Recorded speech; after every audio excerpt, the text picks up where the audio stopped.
रात का समय था, तभी टूनी चिड़िया अपने अचार के ठेले को जंगल में घुमाते हुए कहती है, अचार ले लो अचार, ताज़ा ताज़ा आम का अचार ले लो, बिल्कुल ऐसा कि जुबान पे रखते ही खटास चटपटापन महसूस हो जाए। उसी वक्त बंटी अपने घर में घुस ही रहा था कि अचार की खुशबू से वो उस चिड़िया के पास आकर कहता है, अरे आप आम का अचार बेच रही हैं क्या? बहुत तेज खट्टे खट्टे अचार की खुशबू आ रही है। 1 किलो अचार दे दीजिए। वैसे आपसे एक बात पूछूं, आप इतनी देर रात में आम का अचार क्यों बेच रही हैं? रात में सेफ नहीं है आपके लिए। अरे कोई बात नहीं, इसमें बुरा मानने वाली क्या बात है। सुबह मुझे समय ही नहीं मिलता और जब मेरी बिक्री नहीं होती तो मैं रात को भी अचार बेचने निकल जाती हूँ। बच्चों का भविष्य भी तो मुझ पर टिका है ना। जैसे ही बंटी अचार लेकर अपने घर की तरफ बढ़ता है, वो उस अचार को खा लेता है, जिसके बाद उसकी आंखें लाल हो जाती हैं। तभी आम का अचार बेचने वाली चिड़िया अपने असली रूप में आ जाती है। अब देखना, मेरा भूतिया अचार खाने से तुम्हें कितनी तकलीफ होती है। वही बंटी दूसरी तरफ अपने घर में जाते ही तोड़फोड़ करने लगता है। उसकी पत्नी टुनटुनी भी परेशान हो जाती है, उसे रोकती है, लेकिन बंटी पर तो भूतिया अचार का असर था। बंटी टुनटुनी को धक्का दे देता है। बंटी, ये तुम क्या कर रही हो? ऐसे बिहेव क्यों कर रही हो? मार डालूंगा मैं, मार डालूंगा। चाकू कहाँ है? तभी बंटी चाकू लेकर टुनटुनी और अपने आप को मार देता है। ये सब भूतिया चिड़िया की आत्मा खिड़की से देख रही थी। आखिर मेरा भूतिया अचार सही से काम कर गया इस कबूतर पर। अब तो सबको अपनी भूतिया अचार बेचूंगी और मारूंगी, एक तीर से 2 निशाने।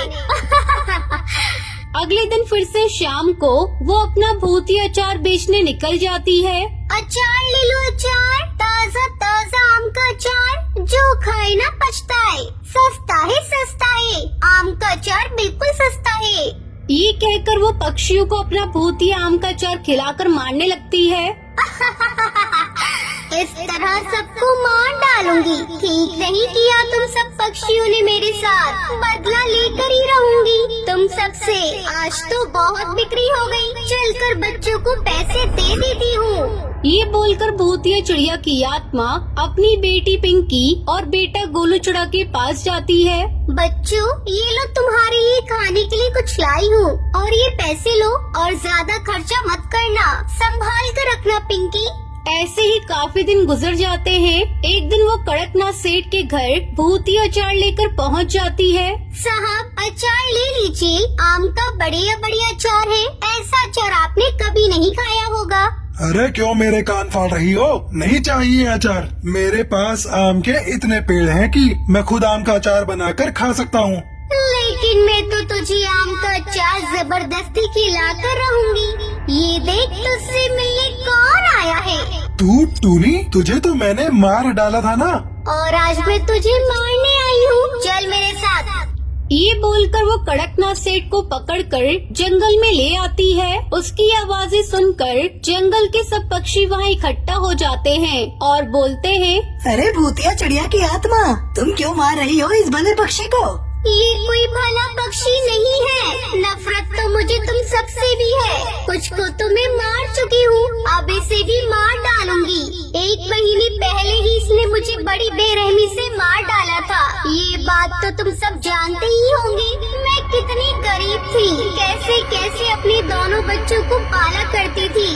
फिर मेरे आसपास का झाड़ू पोछे का काम भी छूट गया। तभी मैंने सोचा कि अचार बनाकर बेचूंगी, जिससे मुझे 2 पैसे आएंगे और इन पैसों से मैं अपने बच्चों का पेट पाल सकती हूँ। लेकिन मेरे पास आम के अचार बनाने के भी पैसे नहीं थे।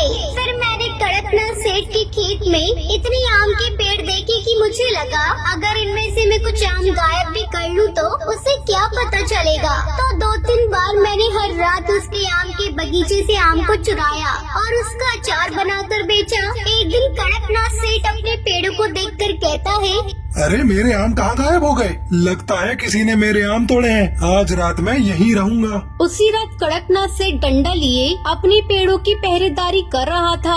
तभी टूनी आम चोरी करने के लिए जैसे ही तोड़ती है वो उसे देख लेता है और जंगल वालों को बुलाकर कहता है, अरे देखो देखो कैसे मेरे आम हर रात को ये चुराया करती थी। आज मैंने इसे रंगे हाथों पकड़ लिया। ऐसी चोरनी को हमारे जंगल में रहने की कोई जरूरत नहीं है। ये सुनकर सब पक्षी पत्थर से टूनी चिड़िया को मारने लगते हैं। वो अपनी जान की भीख मांगती है पर कोई उसकी नहीं सुनता। मुझे मार डाला, अब मेरे बच्चों को कौन देखेगा? छोड़ूंगी नहीं कड़कनाथ तुझे। अब भूतिया अचार खिलाकर सबको मारूंगी। तभी मैंने जादू से भूतिया अचार बनाया।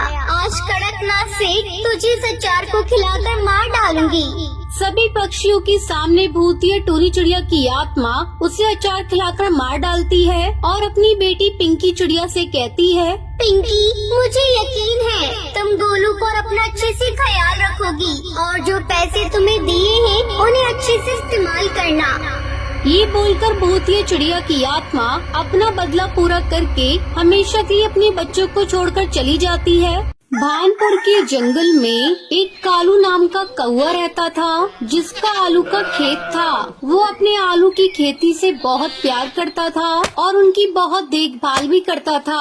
एक दिन की बात है, आज तो बहुत गर्मी है और मेरे आलू के भी बाहर आने का समय हो गया है। घर पर जाऊंगा तो बीवी की चिक चिक सुननी पड़ेगी। एक काम करता हूँ, खाना खा के यहीं पर अपने खेत पर ही सो जाता हूँ।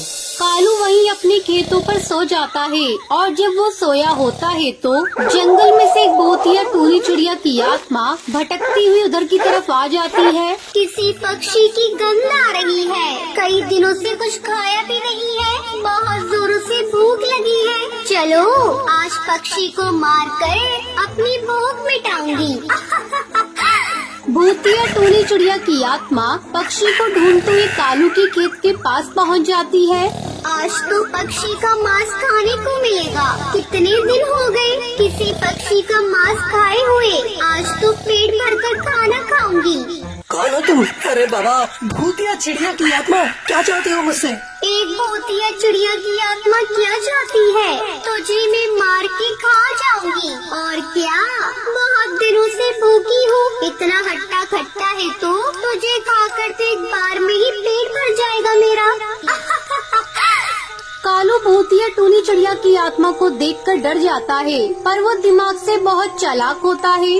भूतिया चिड़िया की आत्मा, ठीक है तुम मुझे खा लेना पर मुझे नहा के आने दो। सुबह से पसीनों में खेत में काम कर रहा हूँ। जब तक तुम मेरे खेत के आलू खा लो कम से कम तुम्हारी भूख थोड़ी सी शांत होगी। भूतिया टूनी चिड़िया की आत्मा खेत से आलू खाने लगती है। उसे आलू बहुत पसंद आते हैं। वो कालू को भी खाना भूल जाती है। हे भगवान, तेरा शुक्र है वो आत्मा चली गई, वरना मुझे आज अपनी जान गंवानी पड़ती। उसी रात आसमान से ओले की बारिश होती है। आलू की सारी फसल खराब हो जाती है। हे भगवान, ये सब क्या हो गया? मेरा इतना बड़ा नुकसान, सारी आलू की खेती खराब हो गई। अब मैं क्या करूं? वो अपने दोस्त हरी तोता से मदद मांगने जाता है लेकिन वो उसे वहाँ से भगा देता है। ये देखकर कालू को बहुत बुरा लगता है। वहीं दूसरी ओर भूतिया टूनी चिड़िया की आत्मा को आलू इतने पसंद आते हैं कि वो दोबारा उन आलू को खाने के लिए वहाँ पर आ जाती है। इस खेत के आलू तो इतने अच्छे हैं कि मैं पक्षियों को भी खाना भूल गई हूँ। अब तो मुझे आलू ही खाने हैं। पर ये क्या, यहाँ तो आलू की खेती है ही नहीं। अरे क्यों ना मैं अपने जादू से आलू की फसल उगा दूँ यहाँ पर। भूतिया टूनी चिड़िया की आत्मा अपनी शक्तियों से आलू की खेती करती। वहाँ पर कुछ आलू वो खाती और बाकी आलू को वहीं छोड़कर वहाँ से चली जाती है। जब कालू सुबह उठकर अपने खेत पर जाता है, अरे ये क्या, यहाँ तो आलू ही आलू है। इतनी अच्छी फसल हो रही है। ये सब भगवान की कृपा है। अब मैं इनको जल्द से जल्द बेच देता हूँ, नहीं तो फिर कुछ हो गया तो ये फसल भी बेकार हो जाएगी। कालू आलू को बाजार में बेच देता है। अब रोज भूतिया टूनी चिड़िया की आत्मा अपने जादू से आलू की खेती करती और वहाँ से चली जाती। एक दिन, ये सब कौन कर रहा है? मेरे खेत में आलू की खेती, मुझे आज पता लगाना होगा। उसी रात भूतिया टूनी चिड़िया की आत्मा आलू की खेती कर रही थी और कुछ आलू खा रही थी। तभी कालू कौवा ये देख लेता है और कहता है, अरे ये तो वही भूतिया टूनी चिड़िया की आत्मा है जो मुझे मारना चाहती थी, लेकिन आज इसकी वजह से मेरे खेत में आलू की खेती हो रही है। ये तो मेरे लिए अच्छी बात साबित हुई। ये बात हरी तोता सुन लेता है और जंगल के पक्षी को बताता है। सभी पक्षी भूतिया टूनी चिड़िया की आत्मा को मारने के लिए हाथ में हथियार लेकर रात के समय कालू की खेत पर आ जाते हैं, जहां वो भूतिया टूनी चिड़िया की आत्मा आलू खा रही थी। तुम हथियार लेकर क्यों आए हो? मैं तुम सबको कोई नुकसान नहीं पहुंचाना चाहती हूँ। मुझे आलू बहुत अच्छे लगते हैं। मैं तो यहाँ पर आलू खाने के लिए आती हूँ। मुझे आलू खाने दो। मुझे बहुत तेज भूख लगी है। अभी तो आलू खा रही है, बाद में हमारे जंगल के बच्चों को भी खाएगी। तेरा क्या भरोसा। ये कहकर सब पक्षी उसे मारने लगते हैं। तभी कालू कौवा वहाँ पर आ जाता है और पक्षियों से कहता है, खबरदार, जो इस भूतिया टूनी चिड़िया की आत्मा को किसी ने हाथ भी लगाया, ये आत्मा मेरे खेत पर आती है तो मुझे कोई एतराज नहीं। और हरी, जब मैंने तेरे से मदद मांगी थी तो तूने अपना पल्ला झाड़ लिया था। अब क्या हुआ? तुम जाओ यहाँ से, ये तुम्हें नुकसान नहीं पहुँचाएगी। हम इसका विश्वास कैसे करें कि ये हमें नुकसान नहीं पहुँचाएगी? इसका विश्वास मैं तुम्हें दिलाता हूँ। अगर उसने कभी पक्षी को खाने की कोशिश की तो सबसे पहला शिकार इसका मैं बनूंगा। ये सुनकर सब पक्षी वहाँ से चले जाते हैं। अब कालू कौवा भूतिया टूनी चिड़िया की आत्मा के जादू से बने आलू को बेचकर अमीर हो जाता है। कालू कौवा आलू की खेती करता और रोजाना एक आलू की टोकरी भूतिया टूनी चिड़िया की आत्मा के खाने के लिए रख देता है।